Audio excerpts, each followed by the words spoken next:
The Secrets of Technology is brought to you by the StarQuest Production Network and is made possible by our many generous patrons. If you'd like to support the podcast, please visit sqpn.com/give. I'm Kim Commando, America's Digital Goddess, and you're listening to the Secrets of Technology podcast. Enjoy. You're listening to the Secrets of Technology.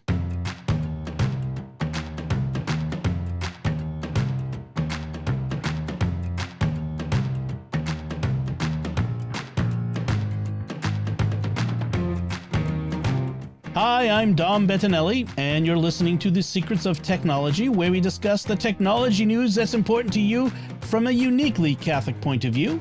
And joining me today on the panel are Father Andrew Kinstetter. Hey, Father. Hello there. And Joanne Mercier. Hello, Joanne. Hi, Dom. So this is the big day for all of us, but before I get to our main topic, I want to tell you about another show on the StarQuest Network you are sure to enjoy called Let's Science.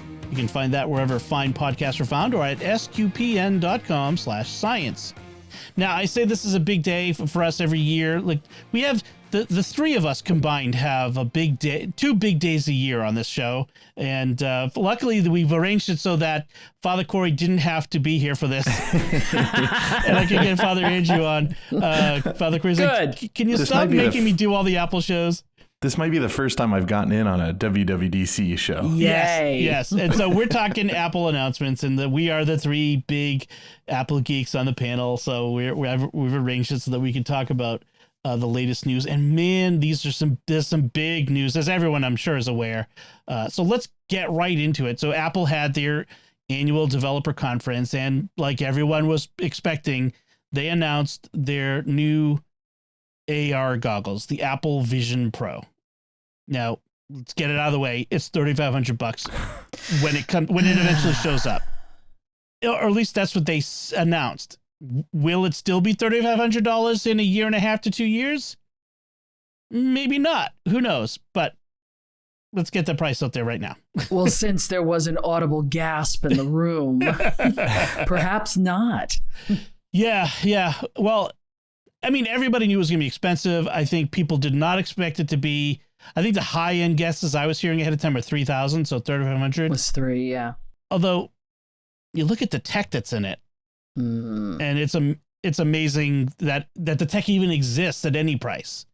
Yeah, it's not for your average user though. No, I mean, I want one because I'm a VR guy, but I'm gonna take the Meta Quest 3 over Apple's until that price gets into my budget. Palatable range.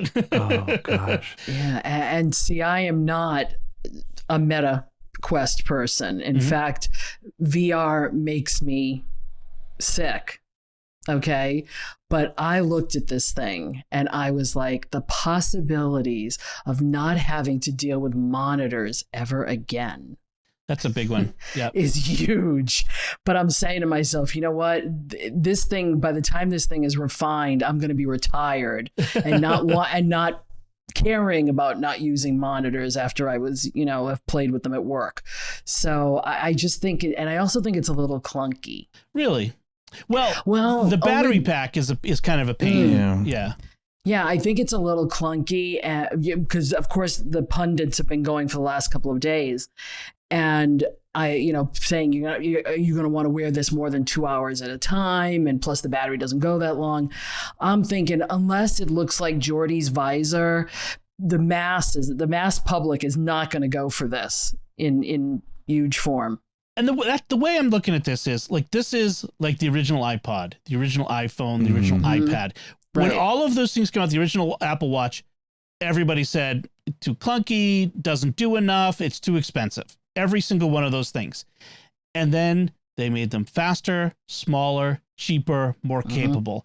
And that's what's going to happen. This is the first iteration. I can't even imagine what they have back in a lab somewhere at Cupertino. You know what I mean? So, yeah. I think this is, the tech that they've got now is amazing. Well, you mentioned the seasickness. I get seasickness too on certain things in the Quest, especially for flying games and that sort of stuff. And part of that is due to lag. Part of it is due to your eyes are telling you you're tilting and your body is saying nope. And that that is kind of messing you up. But part of the nausea can also be from lag. And they said they got the lag between, what's happening and what you're experiencing is down so low. It's almost to the imperceptibility level, like to the level of your own body's lag, which is kind of wild. And the visual, the screens are so, like, they're more than 4K. They call them 4K, but they're even higher than 4K. They're like reality. And I'm thinking, like, the one of the things that I thought looked amazing, like, it's not the sort of thing you're going to sit down and do with your whole family, right? I mean, unless you're Elon Musk, you can't afford to buy multiple Right. anyway. True. But it like, I can't ever imagine, like, the whole thing where someone sits down in front of you and they're looking at your, like, the image of your eyes on it. Like, I would take them off. I wouldn't continue to wear them. Yeah. But the idea of being on a plane and making the plane go away and being able to sit on Tatooine and watch Star Wars on a 60-inch or 60-foot screen even. See, you're looking at it that I'm looking at it for work. I mean, if I can have certain screens in front of me and gesture and be able to move things and make power and make keynotes and all this kind of stuff, heck, that's better than screen. I'm sure it's easier on the eyes, at least the way the technology sounds. So I would prefer something. That's the way I'm looking at it. I'm not looking at it to play games. I'm looking at it as a productivity tool. That's what I found really interesting about the way that Apple is marketing this is the Oculus or the Meta Quest tends to be game focused. This is almost geared at, like, they didn't start off with games. They started off with, like, showing you could open up your photos and you could open up your email and you surf Safari and whatnot. And there's almost a subtle difference in focus on what Apple's pushing than what even the Meta Quest is pushing. And I think it could really do wonders for productivity. And especially the hand gestures. The Meta still has the controllers, and I know some things it can do with just your fingers, but it's still, at least with my experience with the Meta, it's clunky. And this showed it, like, almost you didn't even have to lift up your hands from your lap. You just kind of gestured with your finger and it would do things. And I'm curious about how that works. I think they're pushing productivity first because of that price. Some people will buy it because it's a luxury device and they can afford a luxury device, like a $10,000 Apple Watch.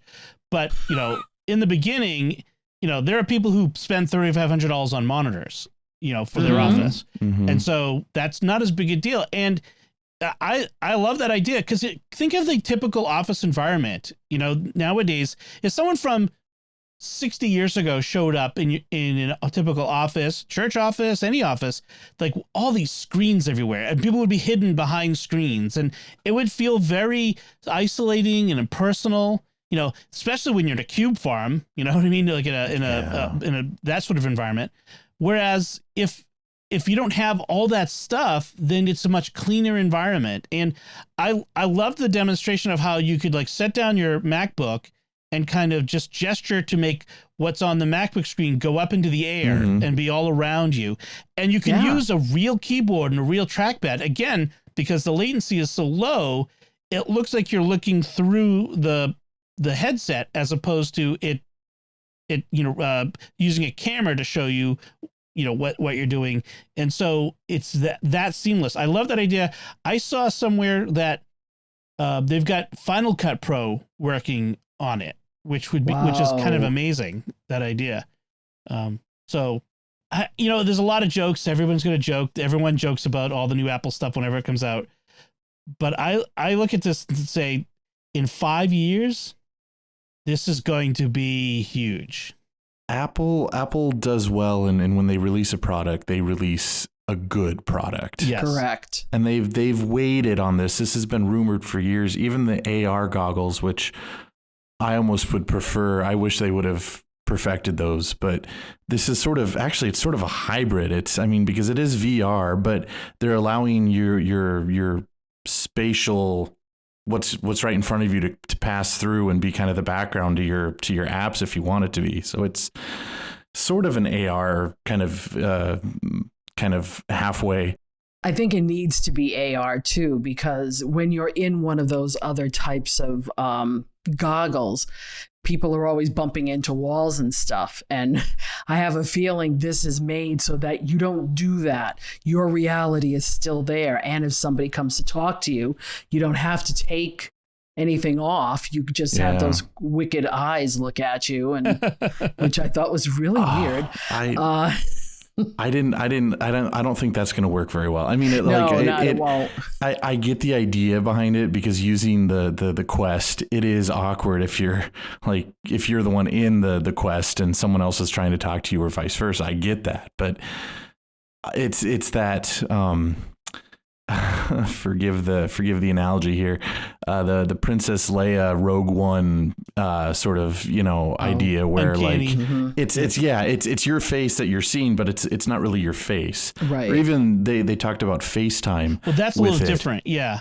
Right. But still, it's like it's like that uncanny valley of so the eyes that are projected on the front, that's actually a visual image of your eyes. And they're so there's a camera on the inside that's taking an image, and it's correcting for distortion, just like all that continuity camera stuff that they've been doing. So that's projecting on the front. Now, the other thing you mentioned is the personas, the digital persona for FaceTime. And yeah, that kind of weird. I just can't imagine, like, even what they were showing, which is presumably the best possible version of it, it looked uncanny valley, and it looked kind of, I would almost prefer a memoji instead of trying to create an accurate representation. Well, once you sit in that uncanny valley, I'd rather it be a Pixar animation, or it needs to be real. The uncanny valley just is weird. It was weird. And plus, if you're doing FaceTime, like, I want to see the person that I'm talking to, and I want them to see me. This whole CGI version of me is not right. Right. It's like a contrary to the focus of FaceTime. Yeah. Otherwise, don't bother with the video and just do audio and then show your screens. But just like I don't think that will go over. I don't think people will do that. I think Apple was throwing a whole bunch of stuff out there, because we're still a year and a half away from this being out in the wild. It's like with the watch and like some other things, they're going to throw a lot of stuff out there and see what people pick up. And they're just kind of planting seeds. What'd you think of the, I know it's not productivity, but Disney coming out, Bob Iger on stage? I mean, that was a big deal, I think. That's a big endorsement from a major corporation to say they believe in it. Well, because a lot of their catalog would fit perfectly with this. Yeah. Between Marvel and Star Wars, and it's all that big CGI stuff, so it would be perfect. And ESPN, the sports stuff they showed was pretty amazing. Look, they can't get 4View on a YouTube TV right yet, so I have little patience for something like this. Yeah. I mean, it's the promise, it's the possibility, and that's really what captures the mind. Now, I know people are sort of like, this is the dystopian future. This is going to be like the people in the chairs in WALL-E.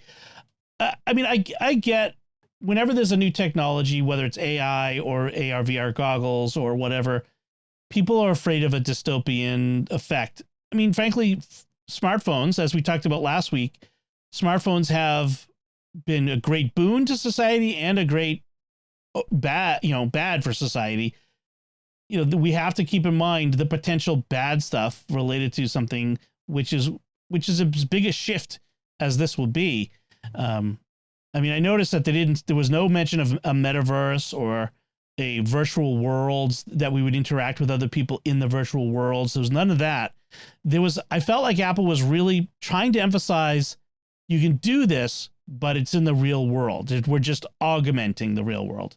Do you think that's enough? I mean, do you think that's a reaction to the metaverse stuff? I think so. I mean, I think we had the pandemic, and so everybody went online, and we all recognized that we can communicate online, but we're not meant to. Like I mean, that's contrary to how God made us as just persons. Like we need that face-to-face connection, the real connection.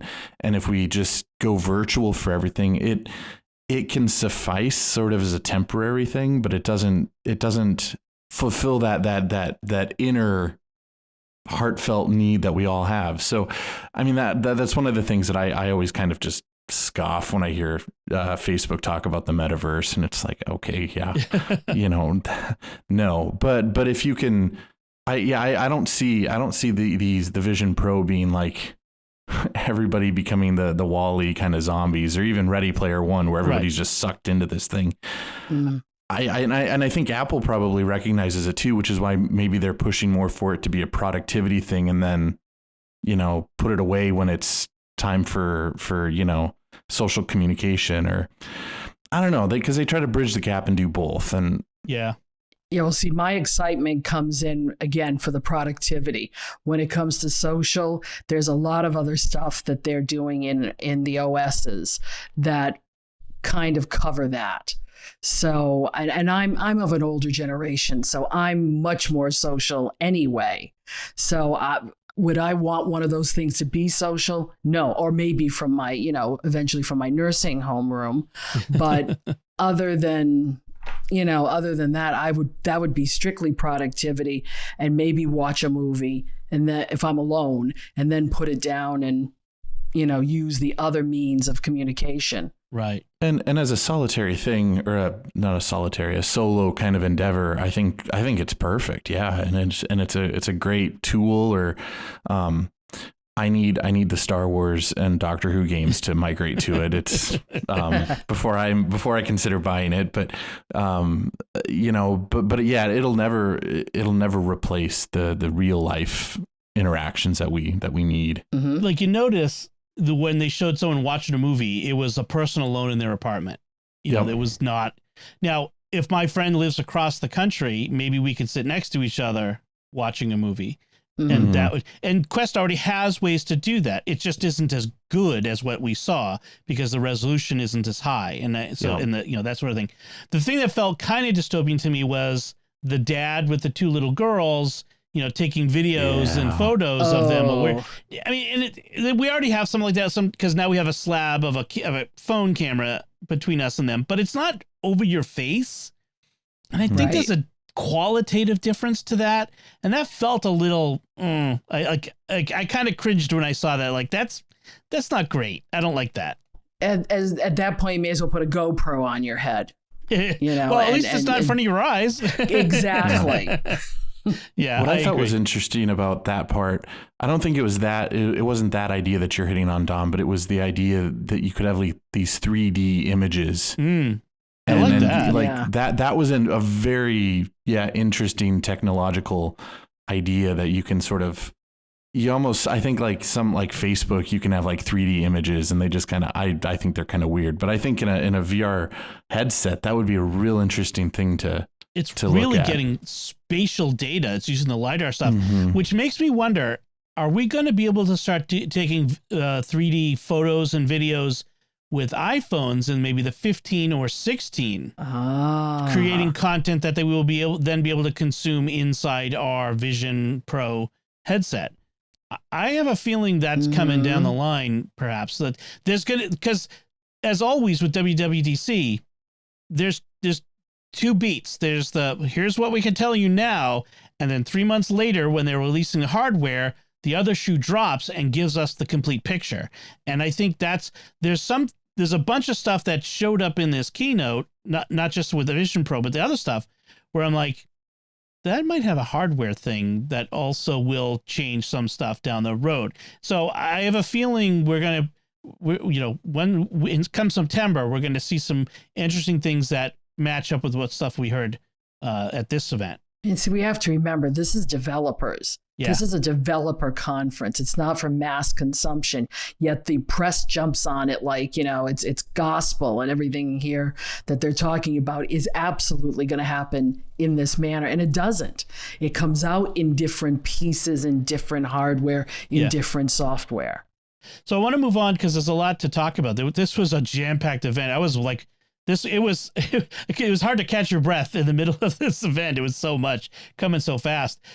So I'll quickly talk about the new hardware. It's interesting they've got an M2 Mac Studio, which drooling over. Because I mean, it's my next computer. Oh. It is my next computer. My M1 Mac Studio is fast, although I feel like that it has some production line lemon issues. It's never worked perfectly, but just how fast it would be. But then the M2 Mac Pro, finally, there's the new Mac Pro, which is basically a Mac Studio with card slots on steroids. Yeah, so it's and like $6,000. Seven.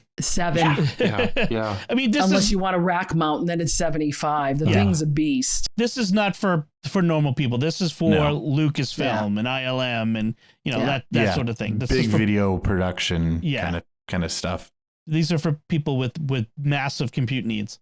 And then something that is probably within most people's realm of possibility is the 15-inch MacBook Pro M2. MacBook Air, sorry. There's never been a 15-inch MacBook Air like in the Silicon series. So people have figured out that with the Silicon Macs, a MacBook Air is probably sufficient for the 90% of people's needs. A lot of people like me used to get MacBook Airs, MacBook Pros. I got to keep that straight. MacBook Pros because we needed the extra power, but the Airs have lots of power. So getting that in M2 with a bigger screen, that's really nice. Yeah, but the problem still is it needs at least one or two more USB-Cs. Yeah. It really does. And I'll tell you, just out of case study, my husband wants to come back to Mac in the worst way, but he's not a creative. He's a bean counter. He counts, he does number crunching. A MacBook Air would be perfect for him. But because he has so many peripherals when he goes places, even with the dongles, which he hates, if it had one or two more USB-Cs, I think he'd be in better shape. So he's going to get a Pro because of it. I mean, that's the reason why. Yeah. I mean, I've embraced the dongle lifestyle. I mean, that's just I've accepted that inevitability that they're not going to give us more than that, the two Thunderbolt ports. Well, at least we have the MagSafe power port now, so we're not taking up one of those ports with power. So it's like getting another one. But I agree with you. And that's the thing is if you are a person who needs more peripherals, you're going to need to get the Pro. But yeah, I love the idea of getting that less expensive Air though. The M2 Air is that amazing looking. Yeah. So let's talk about iOS 17 and iPadOS 17. They showed off a new thing, personalized contact posters. So like right now, when your phone rings, it has an image that pops up. And if you don't have like a contact photo for that person, it's like their initials in a colored background. And it looks kind of janky. It doesn't look, cool and slick. So what you can do if you have an iPhone is you can set up your own. This is what it will look like on the other person's phone when I call them, with a nice photo and background. It looks like a lock screen, the whole 9 yards. Now, the first thing I said was, "Oh, this could be bad because people could be sending images that are like, even if you just have that like jerk brother friend from college who wants to prank you and send insulting things or gross things." Apple did say they are doing image recognition and preventing anything that would be not safe for work. Let's put it that way. Good. Did they mention that this was an automatic thing? If you set up a contact poster, like everybody's going to see it regardless of whether they want to or not? You can turn off receiving those on your end.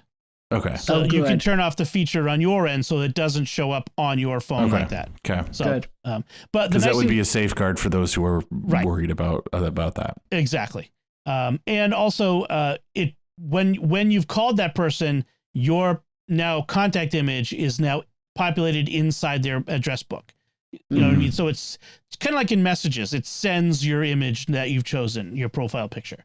Yeah, it's just a natural extension of that, which Apple's already had for years now. Yes. And that also works with the name drop feature where if you bring two phones close together, it will exchange essentially electronic business cards, so that you can put your contact information on their phone and theirs comes to yours. So that's kind of nice. Hey, didn't Samsung make a whole big thing out of the fact that we didn't have that? Yes, we've now stolen it. Thanks, Yes. Samsung. Also, speaking of stealing things, Apple stole something from a 1980s era answering machine, and you can now screen your what calls. is that? You can screen your calls, live voicemail. So if you get a call and you can receive the voicemail transcription on your screen, like Father's cracking up.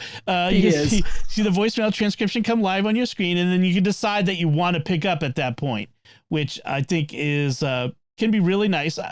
I have the silence unknown callers turned on, so it does. But sometimes that call comes in, I'm like, I wonder who that is. Is it important? And usually it isn't. But it would be nice to know. And sometimes, say you're in a meeting, for example, and you do get a call from someone like your mom or your wife, your husband, and you're like, is it important? You know, is it can you pick up the milk, or is it we're heading to the ER? Yeah. That's the sort of thing you want. You'd be like, I've got to take this call, and you get up and take it. Yeah, I've missed the answering machine. In fact, I'm sorry, I'm from that era. Yes. Because I had an answering machine full of Joanne, this is your mother. And God rest her soul.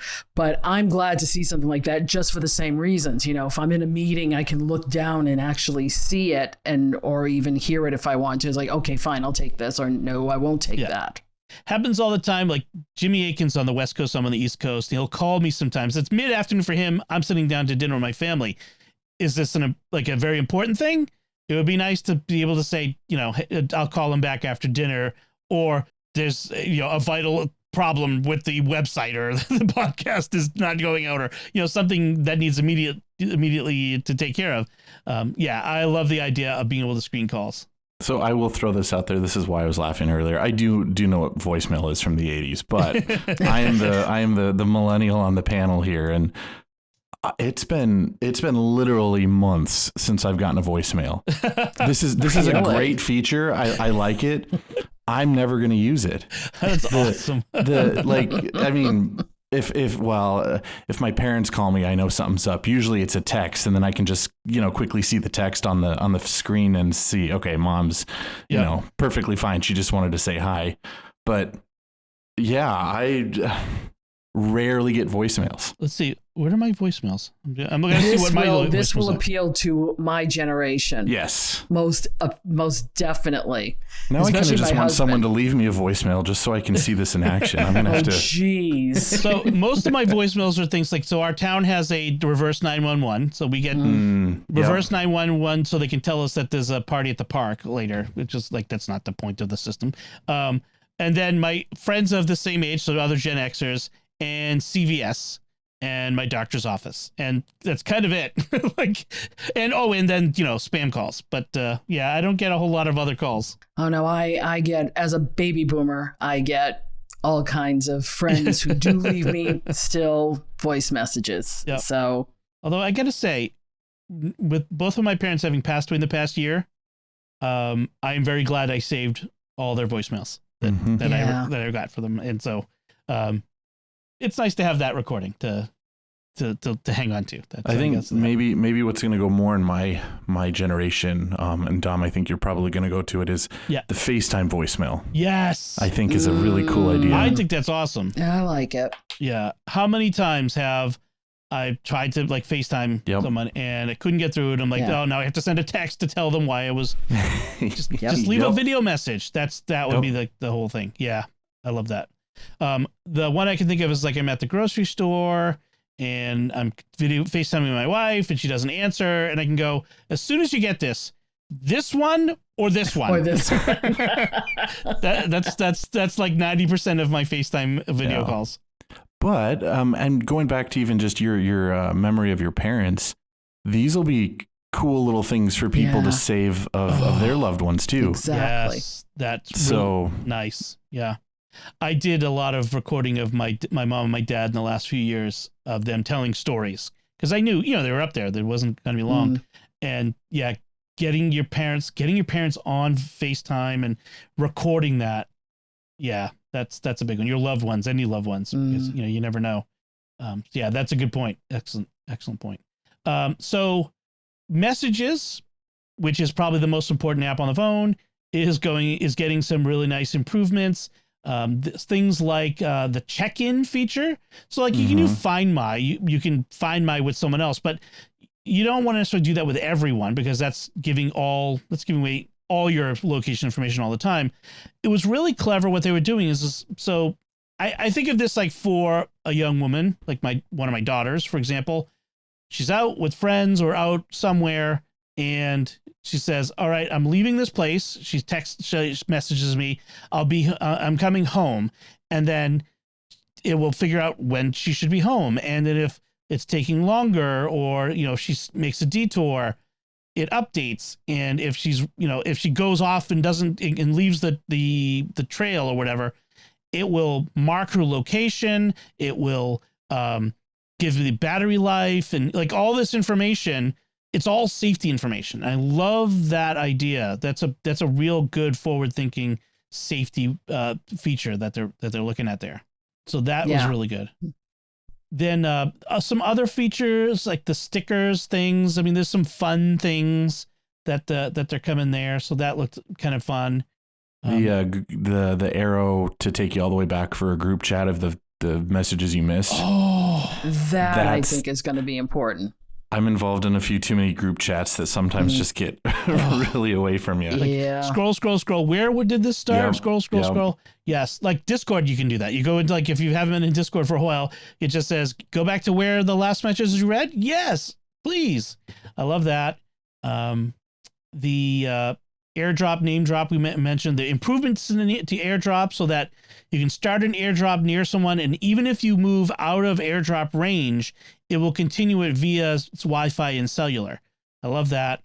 The improvement to autocorrect using they call it transformer models. A transformer model is what ChatGPT uses. It's basically these, like, for a long time I've been saying, why do we, like, ChatGPT, Bing, all this stuff, Bard, these are all just predictive language algorithms. They're predicting. Why isn't Apple doing that? Well, they are now. They're using that to improve autocorrect. Yet try to use liturgical or theological terms, and the autocorrect is hysterical. Oh, yeah. I mean, my wife complains all the time because there are certain words and phrases that she uses all the time that it's constantly correcting. And so I just say it's about ducking time. So yes. Sorry, folks. That was a funny joke they used to that. I like the journal stuff that they've added. The journal app that there's going to be in there that will have access to things like your photo memories and location data to give you prompts on journaling. I journal. I write a journal every day. That's sort of like a gratitude journal and just the memories of things that have happened and stuff I'm thinking about. I find it to be a useful tool. And I think it'd be helpful for a lot of people. And so I like this idea of a journal app. Do you journal on your phone though, or do you journal like in a physical pen and paper? Oh no, technology. I use the Day One app because I've journaled a lot, like in a notebook, like as I'm sitting in adoration. But I'm not sure I'd feel quite the same journaling on my phone or an Apple device. I have short, stubby fingers, and writing for any length of time is a painful endeavor. So I prefer to type everything, frankly. I try to intentionally not have technology with me when I'm like in adoration, and I love the physicality of a pen and paper journal. Yeah. Granted, I can't pull pictures from my phone, and I can't, do that kind of stuff. But that's true. And see, I'm planning on starting to. I've tried to journal before. Pen and paper doesn't work. So I decided I would try to use Day One starting on my next birthday. Well, now this is going to be a problem because do I want to wait? Oh, well, the thing is there's going to be a journaling API. So third-party journaling apps like Day One will have access to all the same stuff that the Apple first person one will have. So then maybe I should start on Day One then. Well, I was going to put it off and say, let me wait until the beta comes out next month. But I don't know what to do now. With your paper journal, you can always take pictures of it and paste that into a journaling app like Day One. That's true. And remember, the iPhone does character recognition. So Okay. The live text. So I know some people who do that. They do a written and typed and they combine them. That's a good idea. I like the new standby mode, the like MagSafe. So if you put your phone on a MagSafe charger and turn it sideways, it does that thing kind of like what the watch does on your nightstand. Now, I don't want this on my nightstand. It would be too bright and too, janky in my eyes while I'm trying to sleep. I totally want this on my desk with widgets and, live data, scrolling by. It's kind of like a mini dashboard for your desk. I love this idea. I'm really looking forward to that. Yeah, but they're saying that the standby mode is going to go red at night, and we have one of those Echoes. Yeah, that goes red at night, and it really does not light up the room. Seriously. Yeah. There are some people like my wife who any light whatsoever. Yeah, that's true. So I have to put special tape over all blue LEDs on everything in the room. Nothing can be in the room that makes light. But yeah, I mean, if you're okay with that, that's fine. That would work well too. Yeah, but this is going to kill Nightstand though. The app. Yeah. Yep. It's that going to get pretty Sherlocked. much will kill off Nightstand. Yep. Yep. And to go with that interactive widgets, I use a lot of widgets on my different devices and I love having them there, but having widgets where you can interact with the data and do things like right now, widgets only, it shows you information, but if you tap on it, it has to open up the app. Well, this was a way you can actually, like, for example, if I had my OmniFocus task list in a widget, I could complete them right there on the screen without having to open up OmniFocus. That would be really nice. Any other iOS 17 or iPad OS 17 features that stand out to you guys? There was a lot more, but those are my highlights. Now I'm going to have to get a new iPhone in order to use that standby. Yeah. All night. Well, this is an upgrade year for me too. So I'll be getting my new iPhone and doing that on it. Sonoma, macOS Sonoma is the new version of macOS. Couple things that stood out to me is the widgets on the desktop, which is hello Geek Tool. Like, nice to see you back. Geek Tool was an app that I had for many years that put information on the desktop. Eventually broke in the operating system. It just didn't work like it used to. It'll be nice to have widgets on the desktop instead of hidden away under notifications. Gaming mode is really interesting. Joanne backs away. But the idea that it recognizes when I'm doing something intensive in the foreground and basically pushes more other things that are in the background. Like, this isn't just for gaming, but even for things like editing and audio or video, or this could be a useful feature. But I love the idea of, like, Google Chrome, I'm looking at you, or Brave, things that are running in the background while I'm trying to do something intensive in the foreground, just getting basically turned off. Yeah, I like that. I would agree, but I on the latter part, because Apple is yet to convince me that gaming on a Mac is even worth it. I'm still a console and if I did PC, it would be I'd need a Windows for it. They need to get more of the A1 games on the Mac. They need, like, last year they announced No Man's Sky was coming to the Mac. Still not there. But some of the stuff that they announced about the porting stuff, like the ability to port games over, these are big. And in fact, I heard some folks talking, because there's another keynote after the regular keynote. That's the Platform State of the Union, aimed at developers.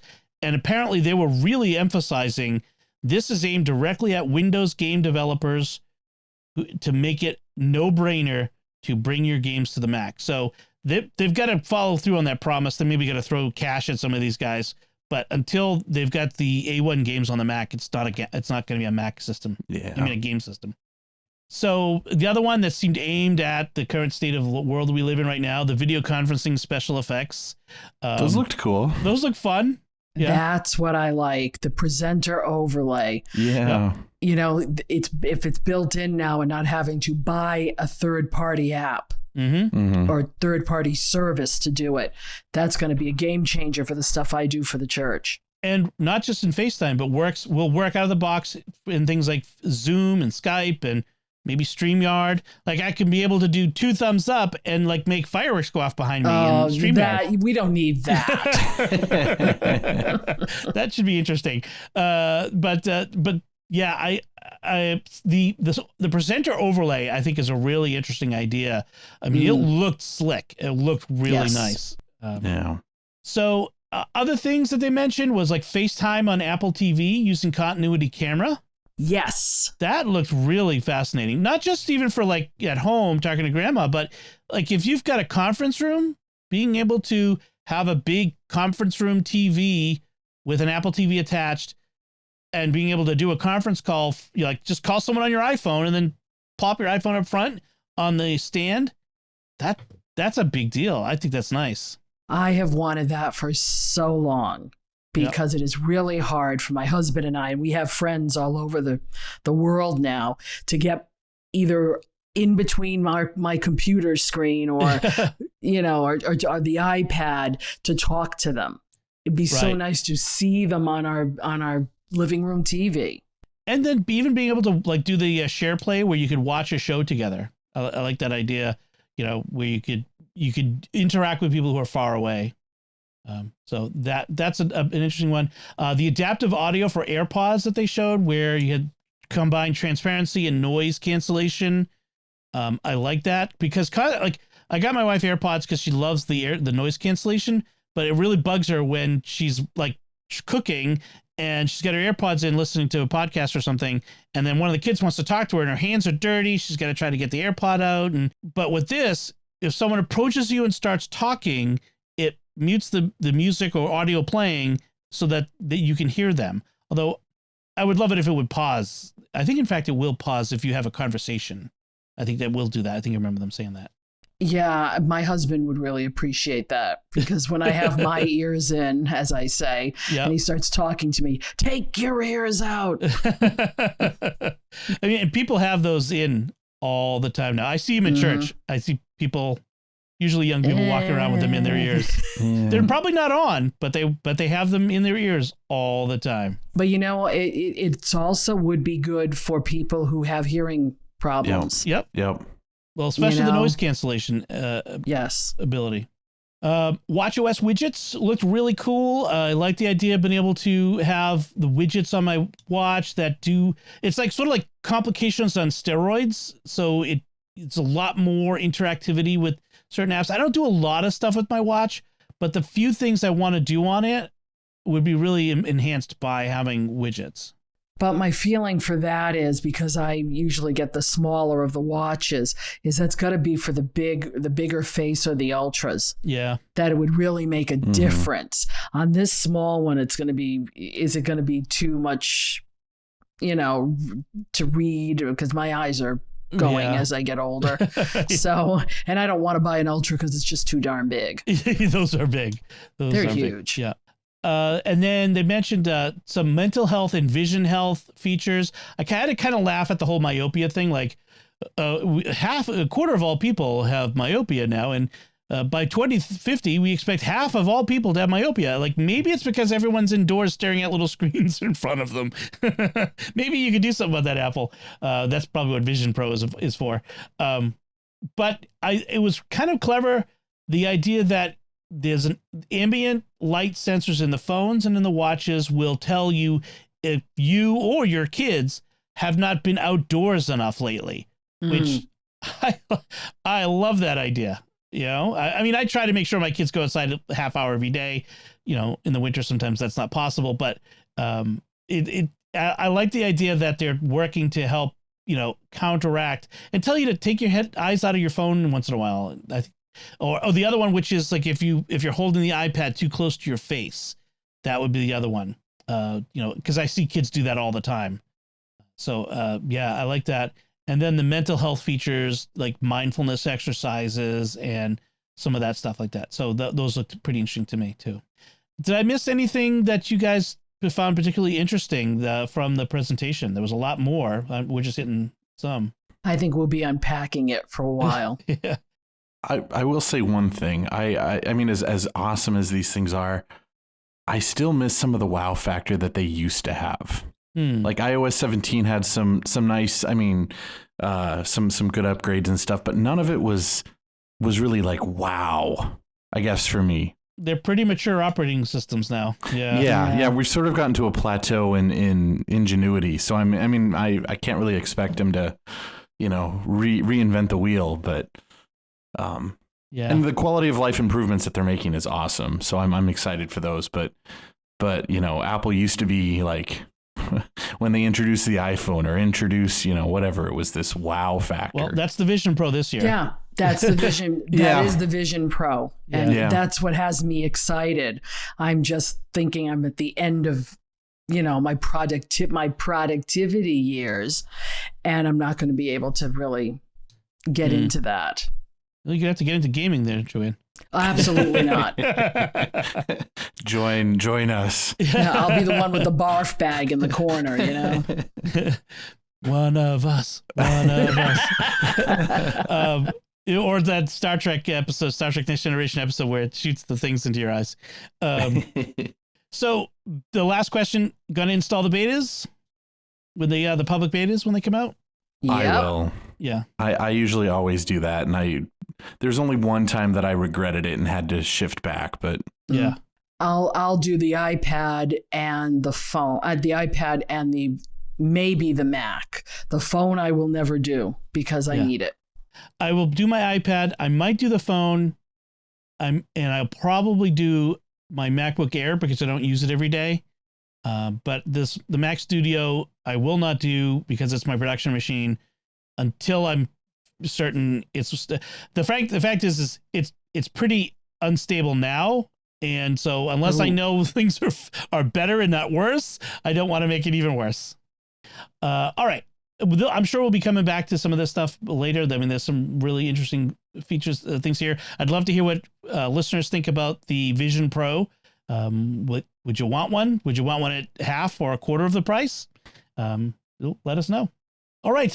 Before we move on, I want to take a moment to thank our patrons who make it possible for us to create the secrets of technology, including Rebecca Z, Father Andrew W, Mark W, Father Thomas L, and Ben H. Their generous donations at sqpn.com/give make it possible for us to continue the secrets of technology and all the shows at StarQuest. And you can join them by visiting sqpn.com/give. So let's move on to some headlines. The first one is the sort of what took you so long, which is Google Authenticator can now finally sync two-factor authentication codes in the cloud. Yay. Oh, it only took them 13 years to get there. There you go. Yes. I switched to the app Authy probably 8 years ago, a long time ago, which has been syncing all this time, because one time the app got deleted off my phone, the Google Authenticator app, and I had to go through hell getting all access back to all of my two-factor accounts. Now, I also use 1Password, which stores two-factor authentication codes and syncs. So it not all eggs in one basket anymore. But it's nice to see Google join us. Do you guys use? I still use Google Authenticator, but and I had the same thing happen. It was one year when I upgraded my phone. It transferred all my apps, but the Google Authenticator app didn't pull in my accounts. And thankfully, every account but one, it was like I knew what my backup code was, or there was a way to reset my password and I could get into things. And then the one that I couldn't, there was a process going through them that I was able to get back into my account. So like, thankfully I didn't lose anything, but it kind of, opened my eyes a little bit to say, let's make sure this doesn't happen in the future. So I'm glad that they're finally syncing to the cloud. That's good. Yeah. Unfortunately, I have 4 different authenticators. Because I started with LastPass. Oh, yeah. Right. So I'm stuck with that until I figure out how to move everything to OTP auth. I do have Google for a couple of things that I needed Google for Microsoft. And Adobe has their own. Right. So Adobe Access. Yeah. Right. So you end up with 4 different authenticators. So I have Authy and 1Password, which are general. I have the Synology has one, DS Sign, a secure sign, Microsoft Authenticator, and then Steam Guard. Steam has its own authenticator, and Adobe, and I'm probably missing one. But yeah, I'm looking forward to the day when passkey is a thing and we don't have to do two-factor authentication anymore and passwords. Yeah. But we're slowly moving in that direction. So I thought this next story was kind of interesting. Why there's no suburbia in open world games, and it's interesting because I've been playing a lot of American Truck Simulator, which has me driving through all of the American West, including Wyoming, and best state of all. The best state of all. That's right. And but you notice this in these games where you go like from the city to directly into rural, nothingness, open land, and there's no real suburbia. And this interesting article with advice kind of goes into why would that be? And there's a lot of different reasons. Some of it's technological, it's harder to render all of that stuff. Some of it is cultural. We kind of think of suburbia as boring and bland and beige. Some of it has to do with good gameplay. Cities feel exciting. Suburbia feels boring. So, Father, as a gamer, what do you think of the emphasis in a lot of open world games for cities over suburbia? To be honest, I hadn't thought about it a whole lot. I think that there's definitely a push towards that which is more exciting. But then you play a game like before we started recording, we were talking about the new Legend of Zelda game. Mm-hmm. There's not a lot of cities in that, but it's actually quite open. Right. And it's super, super beautiful and fun to explore. But suburbs, yeah, I guess maybe they're just boring. I guess, yeah. I mean, I haven't played a lot of the games that they are mentioned in this article, like the GTA games and the Assassin's Creed and that sort of stuff. But I get the idea, cities have landmarks that are very identifiable. Sure. Pretty much every suburb. I mean, regionally, every California suburb looks like every other California suburb. Every New England suburb looks a lot like every other New England suburb. So it's sort of, what's the point of rendering all of these suburbs unless you want a world that's ultra realistic? Right. But as one of the game developers says, we're not trying to build realism. We're just trying to build believability. So until compute power is at such a level that it's trivial to include every single thing accurate down, like sort of like Ready Player One level accuracy, it's probably not worthwhile. But I just thought it was interesting, and folks can take a look at it, and they can let me know what you think, if it's more technological or more cultural, social. So here's a uniquely Catholic technology story. In just a few days from now, June 10th, the Vatican will launch a satellite into orbit around the Earth atop a SpaceX Falcon out of Vandenberg Space Force Base in California, which is kind of cool. So the Space Satellites, I've probably butchered that, but it's Latin. It means Guardian of Hope. Satellite. It will carry a record of the Pope's Statio Orbis message of March 27th, 2020. That message he gave during the height of COVID, where he was praying for the world. And I think Statio Orbis means state of the world. So the SpaceSat 3U Cube satellite will launch aboard the SpaceX Falcon 9, and it will have, it's about the size of a football, American football, the only real football, and it will house what's called a nanobook version of the Pope Francis's book, Why Are You Afraid? Have You No Faith? Which is from the Statio Orbis message. That is about the size of the tip of a pen. In other words, it can only be read using a special nanobook reader. So it's, there's no one up there to read it anyway. So but if you have a UHF band radio, you can, and you aim it the right direction at the right time, you can pick up a broadcast beamed from the satellite on the 437.5 megahertz band to hear excerpts from the Pope's book as it passes overhead. Oh, bless you, everyone, as I go across the world. I think it's kind of cool. It is I cool. do. Yeah. And it's interesting that we can embrace this, the technology, and still try to get the message out there. You know, I think you know, who else is doing this? And for people to say that Catholics never, you know, we're forward thinking like this. Yeah, or more backward. No, we're not. Right. I mean, we've had to apologize to Galileo, but still, we're not Right. we're not that backward. Yeah, I love the idea. Like, there's no other church, there's no other religion out there that doing things like this. The Orthodox. I mean, God bless them all. I'm not nothing against them, but this is the only Catholics would think to do this. Is what I'm saying. You know it, and I love we're sending the gospel into space. You know, in the Pope's messages. I mean, it's not like the Bible has not been aboard like Apollo 11. In fact, I think it was Neil Armstrong. I'm gonna think it was one of the Apollo 11. Were you thinking Apollo 8 with Frank Gorman when he read Genesis? There was that too, but I think it was one of the Apollo 11 astronauts who did an Episcopalian communion service in orbit of the moon. Okay, I think that was 11. Okay, yeah.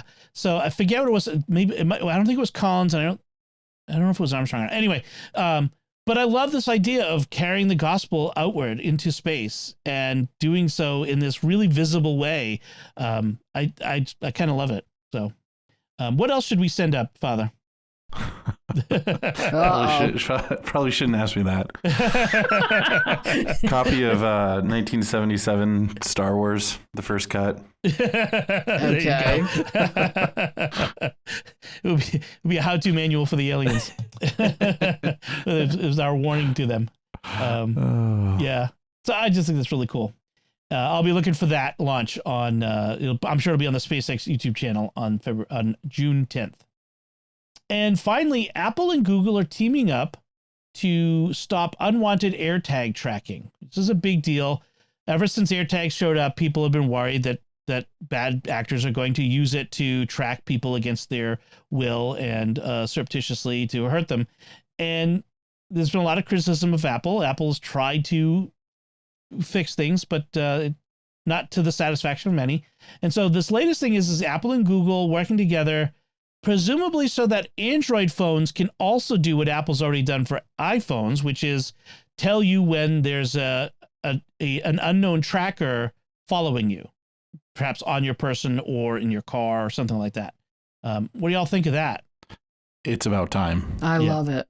You know, there's been an app in the Google Store that allows Androids to detect those Apple AirPods, but it takes like 5 to 10 minutes to make a scan, and it's just clunky. And this is something aimed at stopping stalkers and malicious. Well, I mean, hopefully not a malicious use, but I mean, that's what they're aiming this at is stopping that kind of stuff. And so, yeah, I'm all for it.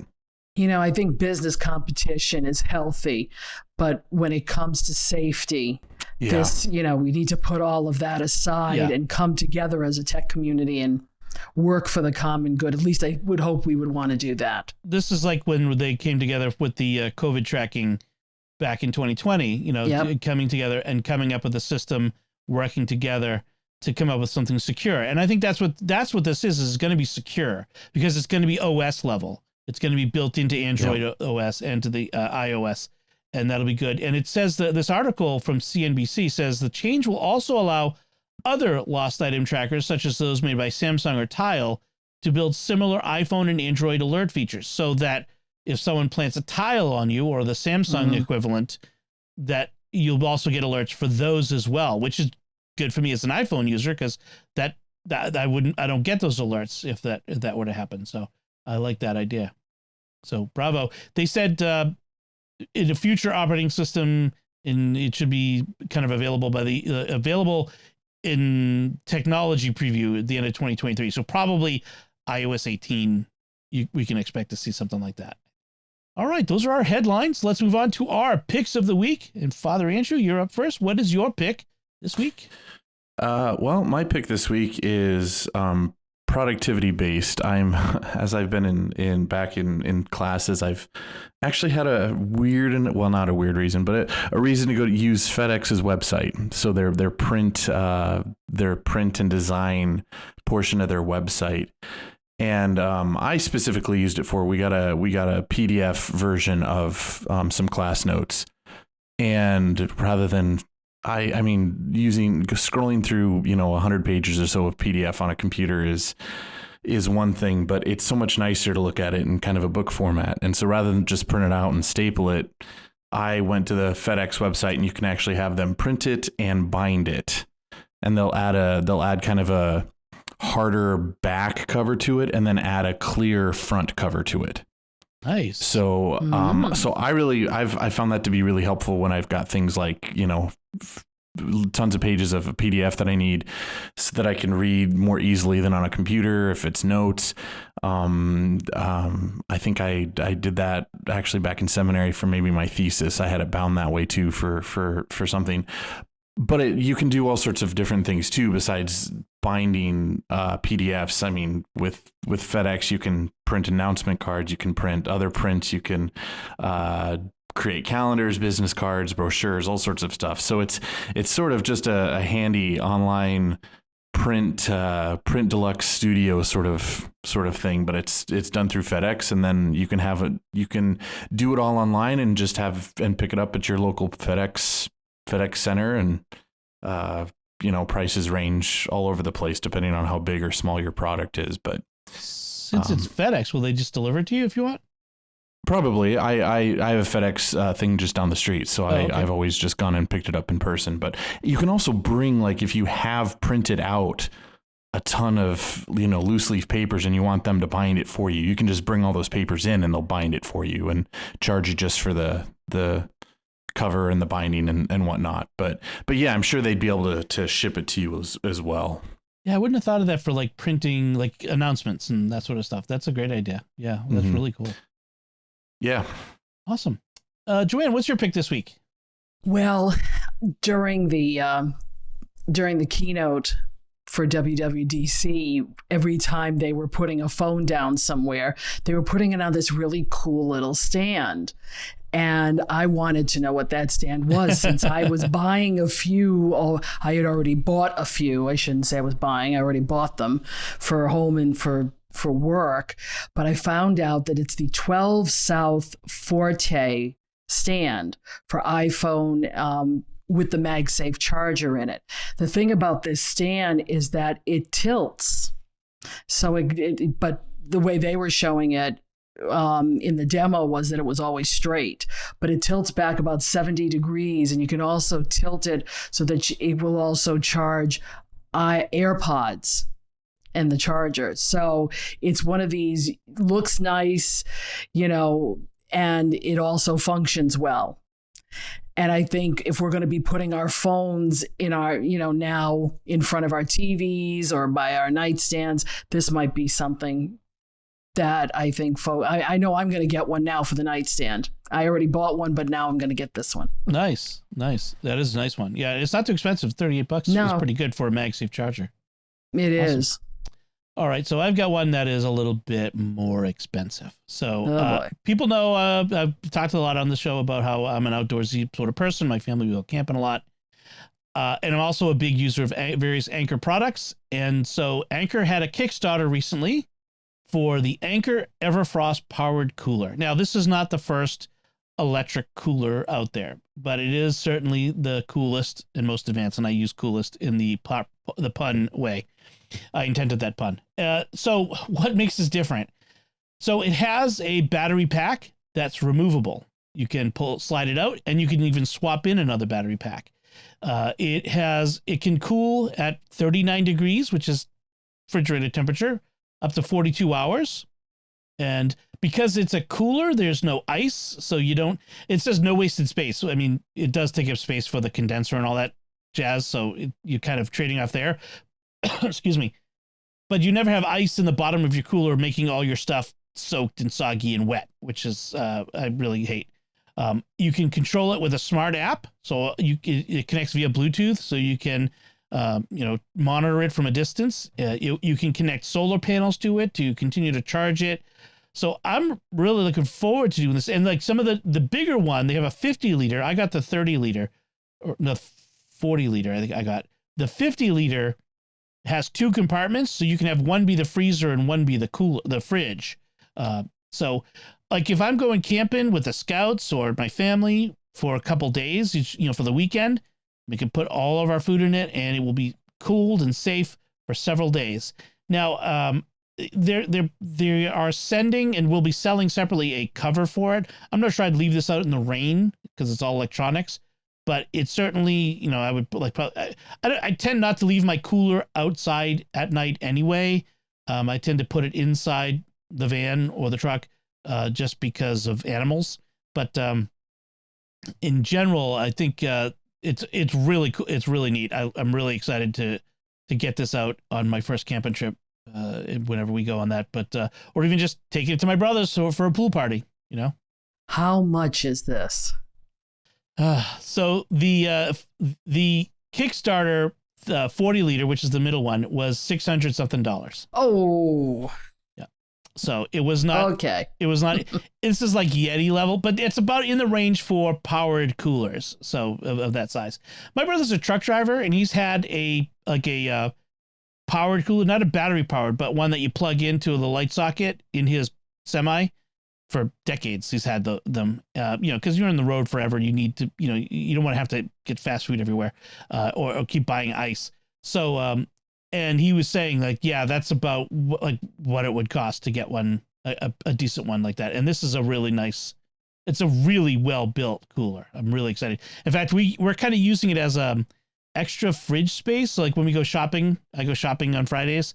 When I come home, the fridge is kind of full. So I sometimes put some like fruits and veggies in a cooler in the kitchen until we make some space in the fridge. There's 7 of us. We just don't never have enough room in the fridge. So, but this way it stays at temp, which is really nice. So, it's really neat. I can't say enough about it. It is expensive. I will grant you that, but we are out enough where it's worthwhile for us. Well, I can forget getting one for my office then. Yeah, the 30 liter is smaller and less expensive, but there are other ones out there that are battery powered or even just plug in, that would be less expensive. This is just a really nice one, at that price. So, and that's our picks of the week. And that's it for our discussion this time. We would love to hear from you and let us know what you thought of anything we talked about today. And let us know by commenting on the show at sqpn.com/technology or the StarQuest Facebook page, facebook.com/StarQuestMedia, or send an email to technology@sqpn.com, or visit the StarQuest Discord community at sqpn.com/Discord. You can find links from our discussion and picks of the week on our show notes at starquest.fm/TEC215. Remember to like each episode of Secrets of Tech on Facebook, retweet them on Twitter, where we're at SQPN, and leave us comments wherever you find us. Until next time, Joanne Mercier, thank you for joining me and sharing the secrets of technology. Thanks, Dom. And Father Andrew Kinstetter, thank you as well. Absolutely. And thank you both for joining me and geeking out over the latest Apple stuff. And once again, I'm Dom Bettinelli. Thank you for listening to the Secrets of Technology on StarQuest.